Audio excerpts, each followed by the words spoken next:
But Aliyah did say I have a special whistle. And she shot 13 today. Yeah. Yeah. She said the last game I had a special whistle, which is cool. So, let me get this straight. The Las Vegas Aces have been handed special whistles all along, and now Becky Hammon and A'ja Wilson want to cry foul. In Game 4, the Fever absolutely hammered the Aces on the boards, outshot them at the free throw line by actually attacking the paint, and still Wilson says Aliyah Boston had a special whistle. Nah. What Boston had was dominance. 24 points, 14 rebounds, and 5 assists. Want to know how the Fever exposed the A's excuses as pure comedy? Stick around because we've got facts that completely undercut Vegas's meltdown. What do you think of A'ja's special whistle? Let us know down. You're looking at that box score. I'm wondering what's really standing out to you there. I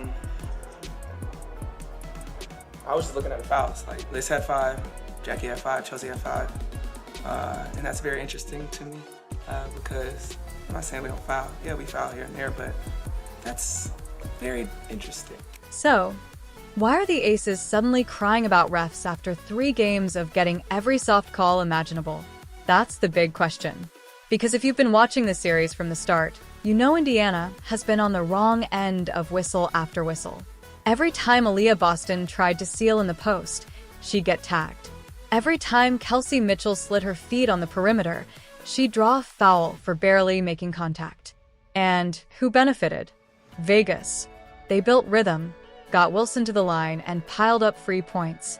So, for once in Game 4, when Indiana finally attacked and earned those... For Becky, certainly felt like a differently officiated game than other parts of the series. I think we had more defensive 3 seconds today than any other part of the playoffs. I just wonder how you felt about the overall flow of the game. Well, they shot 34 free throws and we shot 11. Next question. You could see it on Becky Hammon's face all night.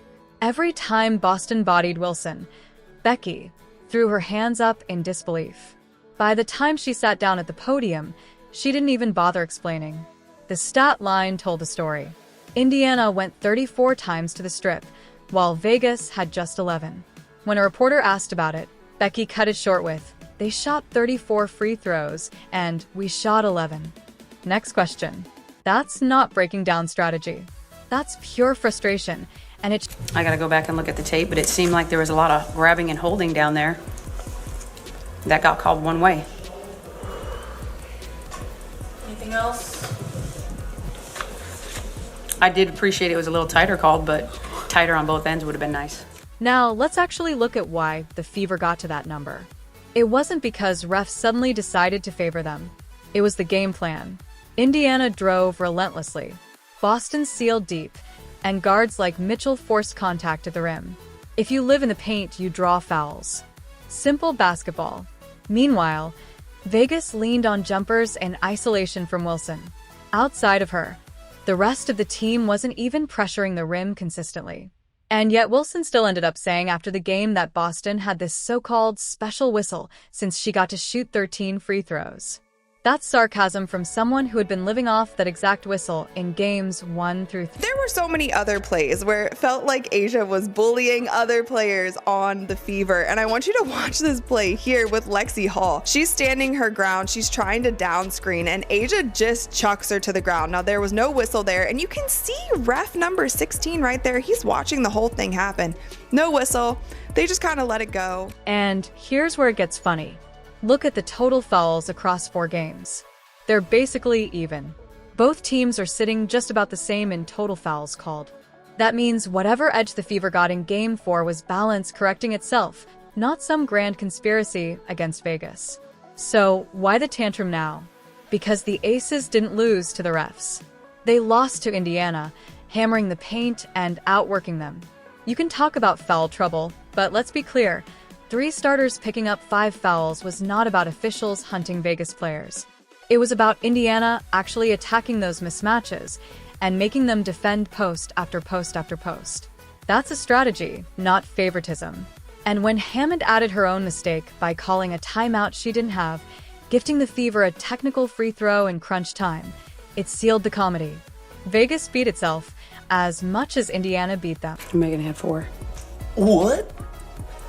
Oh my God, that's interesting. That's what I was looking at. But we'll do better. We gotta play better defense. By interesting, do you mean that shit? Yeah, I can't say that because I got a brand to protect. But I'll say it, I have no brand. yeah, it's interesting. But we'll be better. In the end, that whole meltdown was nothing more than smoke to cover up the truth. The aces weren't sabotaged. They were shoved around. They were beaten on the boards, and they were punished for giving up the paint. That special whistle Wilson complained about was really just Indiana playing special basketball. Which brings us to why Boston was the centerpiece shaping all of that interior dominance in the first place. What happens when a multiple-time All-Star refuses to back down from the league's MVP? You get Game 4. From the opening tip, it wasn't just another matchup. It was Aliyah Boston planting herself in the paint and announcing that she wasn't going anywhere. Analysts had circled the Wilson versus Boston head-to-head as the defining battle of the series, calling it an MVP clash in the middle. The expectation was that Wilson's experience and finesse would give her the edge. What actually happened was Boston dragging the balance of power in her direction by forcing the aces to defend her physical style for 40 minutes. As soon as Aliyah Boston helps it all with the guard, Vegas has been very quick and decisive getting the ball to A'ja Wilson. Entry pass, Boston. Guarded by Wilson. Boston takes it to her. Efficient and effective. Look at where she catches the ball initially, working hard, regains it, then comes back and goes. Wilson still put up numbers. She finished with 31 points, which looks dominant on paper, but anyone watching saw how grueling it was for her to manufacture those baskets. Every time she caught the ball, Boston's frame pressed into her, moving her off spots and forcing her further from the rim. What Wilson normally gets easily, she had to grind for. That pressure wore her down as the game went on, and it showed in how the rest of Vegas struggled to... Right. Boston able to hook it in. But Boston does. Hull knocks it away. Boston the steal. Sims ahead of the field will lay it in. Who is in the game? Melissa Smith is who sat down with Lloyd coming in. Backdoor, Mitchell lays it in on a beautiful delivery from Boston. 12 here. On the other end, Boston's stat line told the story of a player in complete control. 24 points, 14 boards, and 5 assists. She shot 7 of 15 from the field, and more importantly, got herself to the line 13 times, hitting 10. Add 2 steals and a pair of blocks, and you're looking at complete production across the board. This wasn't just an individual offense. It was Boston dictating the entire floor. Every possession ran through her presence. And while Wilson was expending energy to counter, Boston was smart, efficient, and relentless. The key was how deep she established her seals. Instead of getting pushed outside like earlier in the series, she muscled her way into prime territory. By catching the ball so close to the rim, Vegas defenders had little choice but to foul. That constant stress drew whistles and created free throws, not because refs felt generous, but because Boston... What were you seeing or feeling out there that let you have the night that you had? Just trying to be aggressive. Hello? Oh, there we go. Just trying to be aggressive, post up, seal, focus, and finish, and get to the free throw line. To Steph or Aliyah, did either of you see anything on tape the last couple of games for you specifically to try to get you more looks or better looks, especially as you did in that second half? Yeah, I mean, we've watched a lot of film, but I think for me, just working on my positioning, trying to get earlier seals, and so that was the focus for me tonight, and I was able to do that. Think back to Game 3, where Vegas had success by swarming her early and keeping her out of her comfort zone. That game had Boston rattled into turnovers and rush looks. She adjusted. Game 4 showed it. She studied her base, faced the double teams with patience, and when the collapse came, she found open shooters with those 5 assists. That's adaptation, and it's what great players... It has been unleashed. Powers into the game for the first time. Here's Boston working young and finishing. Let's give some love where it's due. The post work. Aliyah Boston sees a guard on her. The double comes, passes back out. So what does she do? She reposts, puts her right hand up so the... Wilson tried to flip the story afterward by hinting Boston got special treatment with the whistle. But look again at the tape. This wasn't the ref gifting Boston. This was Boston gifting Vegas bruises. She absorbed hits, delivered her own, and played through contact on both ends. If you want to call it special, then describe it accurately. Special control, not favoritism. This series had been about whether Indiana could match Vegas's star power. Game 4 answered that in bold letters. Boston didn't just match, she tilted the series. The paint, once Wilson's domain, now belongs to her. And with Boston setting that foundation, Indiana started stacking contributions from the rest of the roster that made this inside dominance even more overwhelming for Vegas to manage next. Just coming off the on ball, getting her feet set. 2-point game. Boston center of the lane. Finishes plus the foul. The concerted effort to get Aliyah Boston a touch in the paint.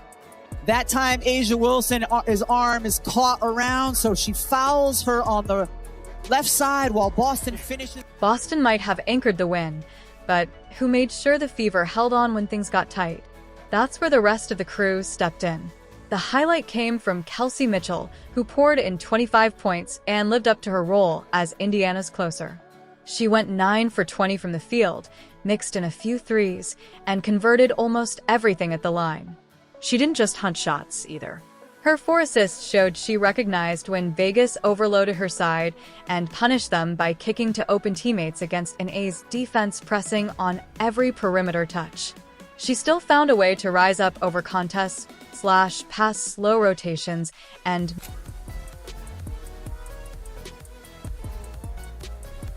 Mitchell dances, takes, and connects. Who is in the game? Melissa Smith is who sat down with Lloyd coming in.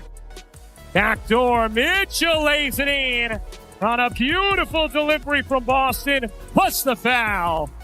Here, Kelsey Mitchell, so quick, just one step, bell bites Mitchell. Mitchell has been through a lot in her years with the franchise, which made this performance even bigger. She has seen Indiana lose these types of games before. In this one, she made sure the Fever left the arena tied 2-2. Caitlin Clark summed it up in the simplest way during her own reaction. Sitting courtside, she leaned over and said, "Kelsey, unreal." That was the honest truth. No bigger stage, no brighter... I don't think that's a bad no call. Here's Mitchell. Mitchell able to hit.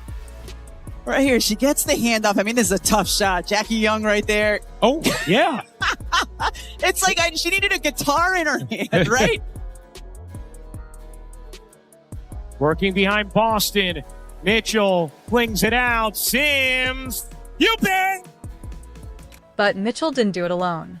Lexi Hall gave a performance that fans might remember even longer than her modest 7 points. She spent 38 minutes draped over Jackie Young, an all-star guard who's been one of Vegas's most consistent players. Hall grabbed 7 rebounds, picked 4 steals, and even swatted a shot. She played with a back injury that has limited her at points this postseason. Yet her grit showed in every hustle play. Every loose ball she dove on, and every box out against a bigger forward. It shifted the energy. When she subbed out briefly, Indiana felt the difference with Young sliding into rhythm. When she returned, the clamps went back on. That's the type of defensive commitment that... In fewer games, as Hull knocks it away, and it stays inbound. That's the second time that Hull has saved the layup with her weak side help defense. Shea Petty in off the bench. Stephanie White liked the way she battled in Game 3. Boston gives it up. Mitchell with Wilson switched on her. Now Young gets back. Hull connects. Out of 3.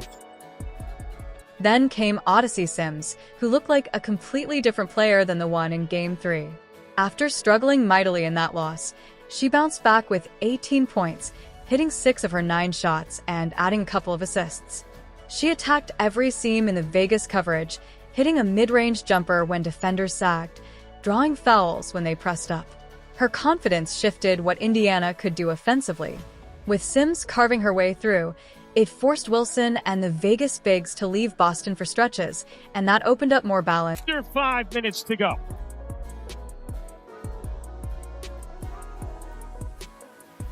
Sims stops and banks it in. Shea Petty's stat line was smaller, but her impact was steady. 7 points, 3 rebounds, and 2 steals in 16 minutes. More important, her poise calmed things down whenever Vegas threatened to make a run. She hit timely shots, spaced the floor, and took care of possessions when it could have unraveled. In a semi-final this tight, that kind of veteran steadiness is everything. Collier slipped to 6th. Think that would change if they redrafted? Here's Petty all the way in off the steal. Shea Petty giving Indy. Together, that supporting cast turned Boston's paint dominance into a full-team storm. Vegas couldn't stop, and now it sets the stage for the ultimate test. Walking into Las Vegas for a do-or-die Game 5 with the Aces season on the line, and Indiana sensing they've got more than just a puncher's chance. So, what does it actually take to walk into Vegas and silence the Aces on their home court one more time? That's the challenge staring right at Indiana. Michelob Ultra Arena is loud. The Aces went 17 wins and 5 losses there in the regular season, and the crowd feeds their momentum. Vegas will be desperate. The Fever has to drown out that noise with composure and one game away from the finals. Where you came from, in August when people were going down with injuries. I mean, how do you wrap your head around that, knowing that there's still work to be done? Yeah, honestly, for me, all the credit has to go to God. Seriously, I mean, just thinking about where we are right now, just like you said, we lost people to injuries, and no one stepped down, no one dropped their heads. But I think Steph and the entire staff just did a great job of us telling us, like, listen, it doesn't matter who's in this locker room, it's about who's in here, and we're going to do everything we can to be successful, and we just kept working. The tough part is that Indiana already showed their blueprint in Game 4. Vegas has that film now. They'll study every post-seal Boston made, every pick and roll read Mitchell turned into points, and every rebounding sequence that swung the game. The Aces will adjust, so Indiana's job is to punch first. That means Aliyah Boston needs touches early and often. If she establishes position inside from the start, Wilson has to burn energy dealing with that constant contact. The longer Boston stays dominant in the paint, the harder it gets for Vegas to dictate the tempo. But a heavy paint attack only works if the floor stays spaced. That's where Kelsey Mitchell must continue firing from deep. Her scoring stretches Vegas thin, forcing them to choose between collapsing on Boston or stepping out on shooters. If she stays aggressive from outside, it creates the lanes Indiana thrived on in Game 4. Defensively, it all circles back to Lexi Hall. Jackie Young will be locked in back at home, so Hall's ability to stay attached without fouling is critical. Then you need Odyssey Sims and Shaw Petty to steer the offense cleanly, especially against the A's pressure.